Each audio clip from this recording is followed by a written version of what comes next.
Your Facebook group is a free marketing and conversion asset that Facebook gives you, which has the potential to make you tens, hundreds, or millions of dollars.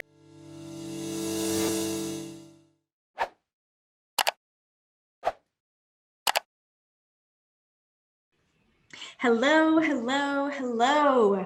Good morning. We are here with a fun conversation for you. We're going to do some actual training today on how to use a Facebook group to get clients after we just passed an impressive milestone in our own Facebook group. Do you know what the milestone is, Laura? Is the milestone a 3 and a 5? It's a 3 and a 5 with a K. Y'all, that's 35,000 people at some point wanted to participate in this Facebook group. Yeah. That's like a small stadium. Yeah, it's not a little bit. That's like, we're like at a Taylor Swift concert for our Facebook group. When you put it that way, that is impressive. It's like a small stadium. Yeah, it is. That's solid. So, which is huge, which is like slightly unbelievable to me. Now, obviously, in full transparency, not everybody's active in this Facebook group, and people have come and gone. And we've had this Facebook group for, I actually don't even know how long. I want to say like 4-ish. Yeah, 4 years, 35,000 people. I don't know, that ain't bad. This Facebook group started because I wanted a community. It started because I wanted a place to chat with colleagues and a place that wasn't just my email list, to be able to build relationships with you. And I feel like we've done a really good job of it over the years. Let's start at the beginning with what a Facebook group is. And then we're going to talk about naming it. And then we're going to talk about the member request questions. And then we'll get into content. In practicality, a Facebook group is something that you can create.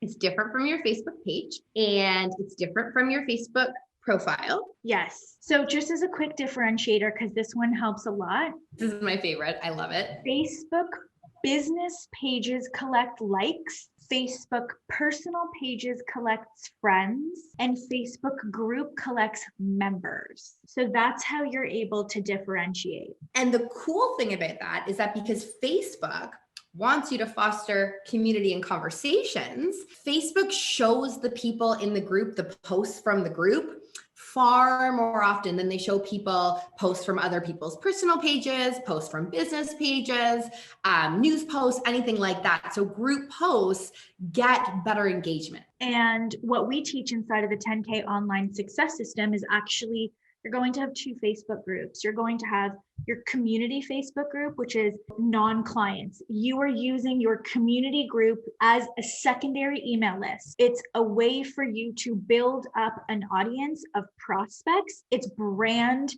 specific. So your community Facebook group, which is the Take Your Health Practice online Facebook group, that's my community Facebook group, is brand specific, used to attract your ideal prospects and use the Facebook group to assert yourself as the authority, to position yourself as the expert from the start, to get them to know you and like you and trust you, and to build up rapport with them, to educate them, to prime them, to bring them to a higher level of awareness, just like you do with your email list, so that when you put your offer out to enroll into transformation with you, whether that's through your service or your program, they're more inclined to say yes to you. Yes. It is a highly valuable asset that we absolutely recommend, especially because one of the things that we know that prospects need is community. They need community. And so it's like this gang effect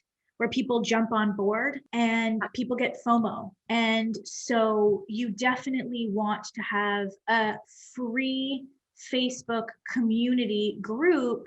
And also you can have Facebook groups for each one of the programs. Those are filled with paying clients. So that's not what we're talking about. but typically the practitioners and coaches that come to work with us, they have two. They have their free community Facebook group where they spend a tremendous amount of time and energy and resources. And then they have their program specific Facebook group, which is where they do their program specific client accountability and coaching. So do you want to talk about how to properly name your Facebook group? I sure do. I sure do want to talk about it. You want to name your Facebook group according to who you help and the problem that you solve, and not in any way, shape, form. It's a problem. And I want to use an example that came up yesterday. And one of our clients in the 10K Success System program, she was saying, should she change her Facebook group to something like perimenopause, menopausal support group for busy women, to something that sounded more like the name of her program, which wasn't blatant. It wasn't obvious, right? Yep. And I said, well, why would you want to do that? Why would you want to change the name of your free Facebook group when Facebook runs off of a search engine and people use it now like Google? Facebook is a massive search engine. You must name your Facebook group something that you know your ideal prospect would be searching. So keywords: menopause, acne, weight, nutrition, anxiety, mindfulness, body confidence, postpartum, Alzheimer's, what else? Career change, divorce, trauma. Your free community Facebook group is meant to, like your lead magnet, attract your ideal prospects so that they want to be part of your supportive community specific to the problem that they have. And that is how you use a Facebook group in parallel with your email list to be able to convert clients. Because if your Facebook group is like healthy habits for everyone will join. Everyone will join, and it won't be specific. And you won't be able to really bring those prospects to a higher level of awareness because it's way too general. And so we need to name the group accurately based off of what the prospects are searching for, and so that it is very clear what the topic is of the Facebook group and who it's for. And then what you want to do is you want to use the member request questions to set yourself up as the expert from the start. So when somebody requests to join your Facebook group, you have the option of adding 3 member request questions. And we've used these very effectively. Our clients use these very effectively. Do you want to talk about some of the questions that maybe they should ask? I will start with my favorite question. My favorite question to ask is, would you like more support around blank? If so, leave your email address and I will make sure to connect with you personally. Contact information is the most underutilized question in the entire Facebook group question stratosphere. And here's the thing that we always kind of forget when we're starting out. If somebody's joining the group, you're not bugging them by offering to help them. They're excited to connect with you. They see you as this expert that they found on the Facebook. You solve the problem that they've been struggling with. And now you're offering to actually connect and help them. Oh my gosh. Right? It's amazing how many people are so not only so excited to leave their contact info, but so excited to get into a conversation with you. That to me is my question. Yes. And so questions that you could ask, would you like more support around this? If yes, leave your email or phone number and I will personally get in touch. Have you registered for my masterclass? Would you like me to register you? If the answer is yes, leave your email. Then, the masterclass is offered once a month on this day, weekly on this day, blah, blah, blah. Yep. What is the number one thing you're struggling with right now? Yes.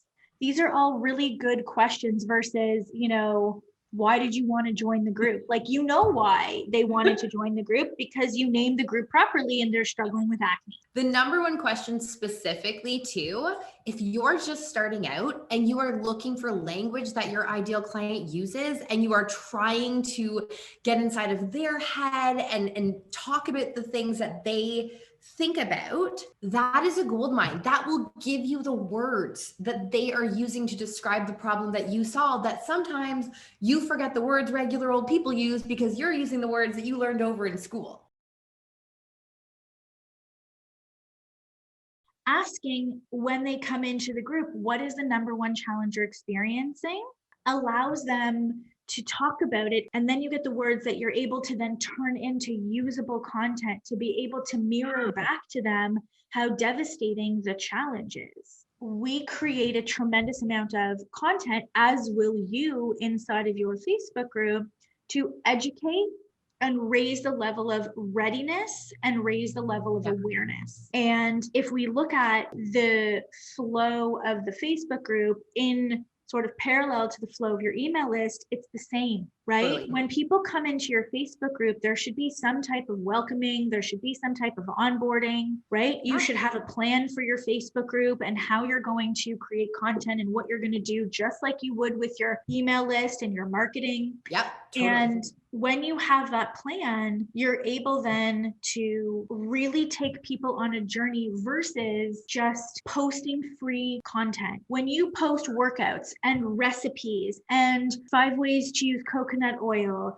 and my 5 favorite protein powders and all of that, that's good. That content is needed, but that doesn't take them on a journey. That does not raise their level of awareness, right? That's just content. Yeah. And most people, most practitioners and coaches, that's the type of content that you're posting. And that's why you're not able to get traction in your Facebook group. Yeah. It's because you're not actually putting marketing content, you're putting educational content, and those two things are not the same. And if you have questions about your Facebook group, put them below. So have yourselves a wonderful day. Bye, everybody. Bye.